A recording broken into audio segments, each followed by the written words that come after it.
Alors merci Julien pour cette question. C'est vrai qu'elle agite beaucoup en ce moment la sphère médiatique et juridique. Donc depuis la loi travail publiée le 23 septembre 2017, il existe des barèmes d'indemnisation pour le licenciement jugé sans cause réelle et sérieuse. Le but de cette loi était initialement de permettre aux employeurs d'avoir une vision claire sur le salarié qu'ils embauchaient et sur le coût que cela pourrait avoir en cas de rupture et d'échec de la relation salariale.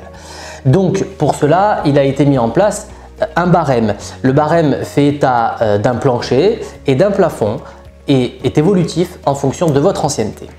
Donc pour tous les licenciements prononcés après ce 23 septembre 2017, le salarié qui va refuser une réintégration si c'est jugé sans cause réelle et sérieuse va être inséré dans ces barèmes-là. Et à titre d'exemple, pour une ancienneté d'1 an, l'indemnité minimale est d'1 mois de salaire brut et maximum 2 mois.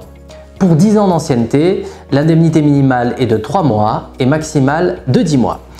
Alors, il est communément admis que ces barèmes-là vont rabaisser votre droit à l'indemnisation par rapport à ce qui était prévu avant. En gros, la moyenne de ce qui était généralement octroyé par un conseil de prud'homme, même si c'est difficile de dire ça parce que c'est souvent évolutif, cette moyenne-là est aujourd'hui le maximum du barème. Donc vous voyez que ça tire vers le bas les indemnisations ou les moyennes d'indemnisation. Pour autant, attention, pour les salariés des entreprises de moins de 11 salariés, les très petites entreprises, ces barèmes-là ne marchent pas, ils sont encore plus bas. Au-delà de 10 ans d'ancienneté dans une très petite entreprise, vous retournez sur le barème général dont je vous ai évoqué. Vous pouvez trouver l'intégralité du barème que je ne vais pas évoquer ici parce que année par année ce serait trop fastidieux, mais sur le site de servicepublic.fr, lorsque vous avez une question d'ordre juridique, généralement c'est assez bien fait. Par ailleurs, le licenciement nul et particulier ne concerne pas ces barèmes. C'est-à-dire que vous n'êtes pas assujetti à ces barèmes. Le licenciement nul, c'est quoi? C'est prononcé pour des cas de discrimination ou par exemple pour des cas de harcèlement sexuel ou harcèlement au travail. Pour licenciement nul, vous avez droit à 6 mois brut de salaire minimum en plancher et il n'y a pas de maximum. Il faut savoir que le Conseil constitutionnel apprécie la loi au moment où elle est votée en fonction des règles de notre Constitution. Mais il y a d'autres règles qui doivent être respectées pour une loi française, c'est les règles conventionnelles. C'est les conventions, c'est tout ce qui est signé par la France au niveau européen, international ou avec les organisations internationales. Et c'est avec ça que cette loi pose un problème. Parce que la plupart de ces conventions concernant le travail vont dire que lorsque vous avez un préjudice, le principe, c'est la réparation intégrale de ce préjudice. Et la réparation intégrale de ce préjudice ne peut pas être condensée dans des barèmes. Imaginez que votre préjudice pour X et X raisons soit au-delà de 2 mois. Si le barème vous propose 1 mois, ça va poser un problème. Et donc, c'est par rapport à cela que les avocats se sont mobilisés avec l'Union des jeunes avocats de France et notamment le syndicat des avocats de France et sa branche sociale qui a milité pour l'arrêt et pour la suppression de cette loi, que certaines décisions sont intervenues récemment par divers conseils de prud'homme, le conseil de prud'homme de Troyes en décembre 2018, celui d'Amiens, celui de Lyon en décembre aussi et Paris juste avant en novembre. Et enfin, un juge professionnel en départage a décidé également que cette loi n'était pas conventionnelle. Alors pourquoi juge professionnel et pourquoi ça a une importance pour la suite?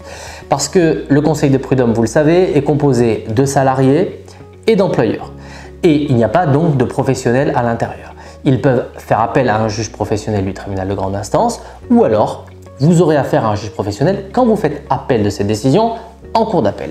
Et aujourd'hui, un seul juge professionnel s'est prononcé sur cette question-là et a déclaré que cette loi n'était pas conventionnelle, donc l'inapplicabilité des barèmes.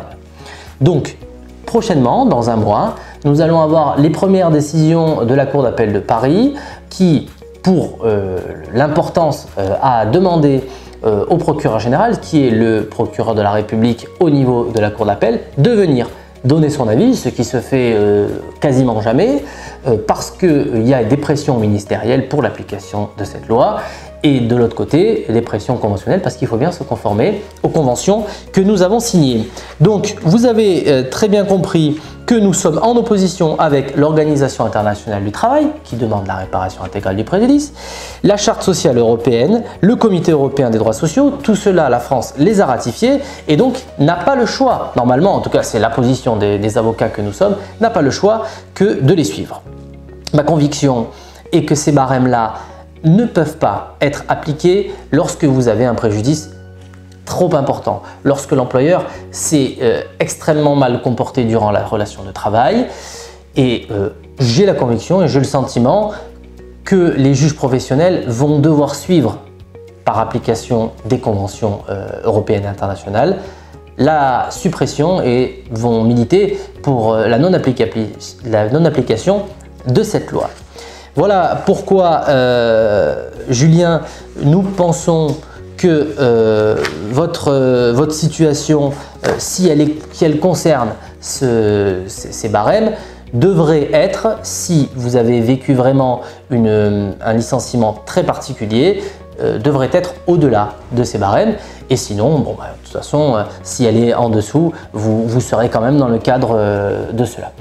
Voilà ce qui agite en ce moment la sphère. Et si vous avez d'autres questions, je vous engage à contacter votre avocat ou le conseil de votre choix. Merci.